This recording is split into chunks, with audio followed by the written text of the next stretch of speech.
It's okay. Look at these little cuties. I haven't ever had the best of luck hatching out bobwhite quail, but with this Verado incubator, it's been a lot better. I started off with Coturnix, and this is my first time with bobwhites in that incubator. I had over half of them hatch, which is pretty good for getting them through the mail. I actually had 17 out of 30 hatch. I'm calling it a win.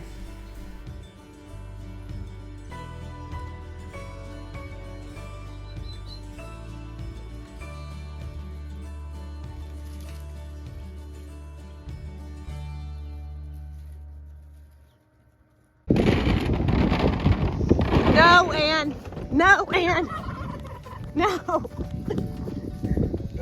Ann? It was time to get Schroeder the old snippy snippy. Yeah, it'll be okay.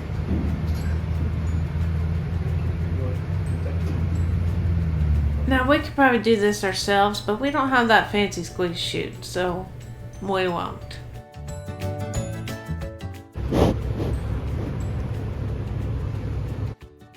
It didn't even take 10 minutes for a 40-minute drive back home. And we castrated him thinking that we were going to raise him up and then sell him for meat later on to our customers. And as you can see here, he's with his mom and he's in just a little bit of pain because he's holding that tail to the side.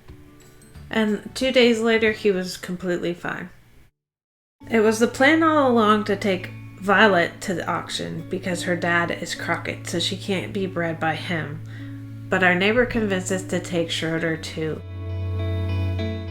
The drought left us with a little grass, so it really made sense to take him too. 106, 106, 106.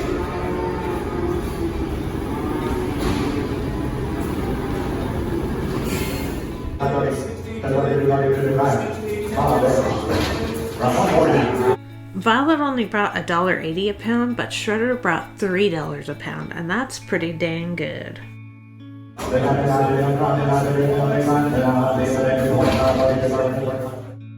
That's not all the drought took from us. We're losing fish left and right.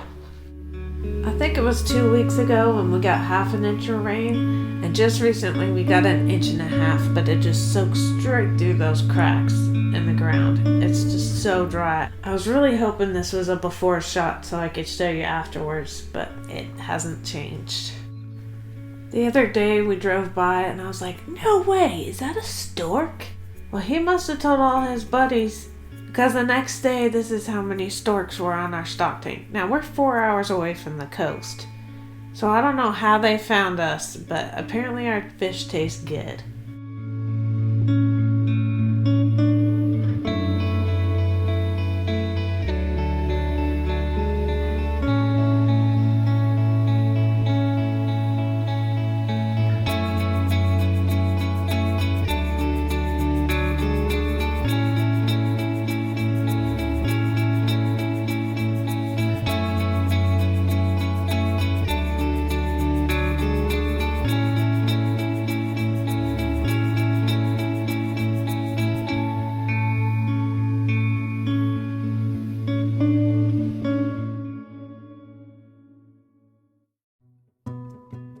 Now here's another castrating we could do ourselves. But I hate doing it and the pigs are a little too old. We were trying to hold on to them for maybe some sales, but it ain't doing good. I think because of the drought and just being the end of the year, I don't know. If you're close by or you know us personally, please, if you need a pig, we're growing these out for meat. The prices are on our website. Just get a hold of us. It's delicious too, by the way, not like the grocery store.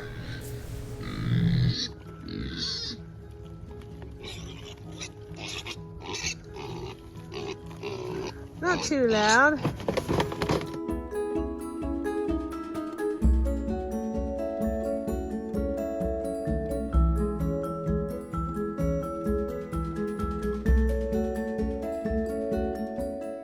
This was at the vet already, and after the sleepy drugs had been given, they went down pretty fast. It's okay. The smallest one we call Crunchy. It says crunchy. He was fighting it. Smallest one and fighting it in a long time.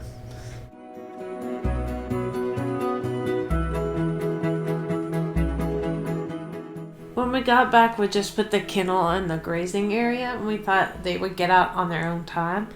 But they tried their hardest to get back to the pen. Drunk. This one's walking pretty drunk. Oh, still drunk. Oh. Still drunk. Oh, you don't need to move. Oh.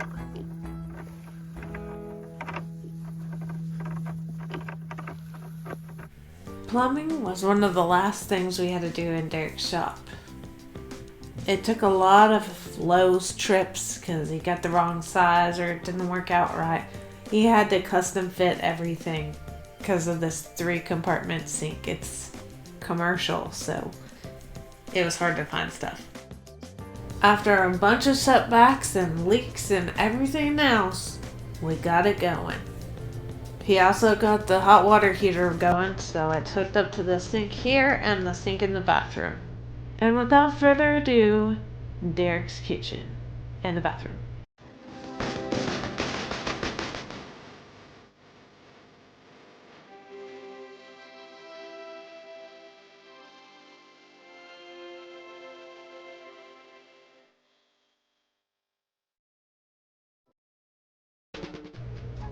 These raised beds weren't completely filled to the top when I installed them because there was a lot of dirt.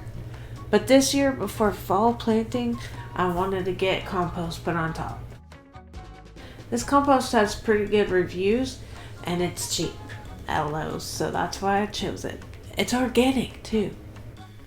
I figured on 2 bags per bed and I was pretty dang close to that. I also think I got a couple extra bags, but I wasn't counting. The guy at Lowe's was. I can always use it somewhere else.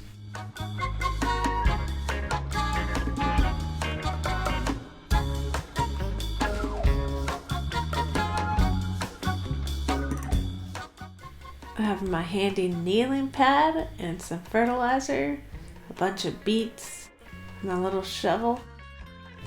And this is the row I'll be working in. It's actually loose because it rained so that's... I'm not even gonna dig.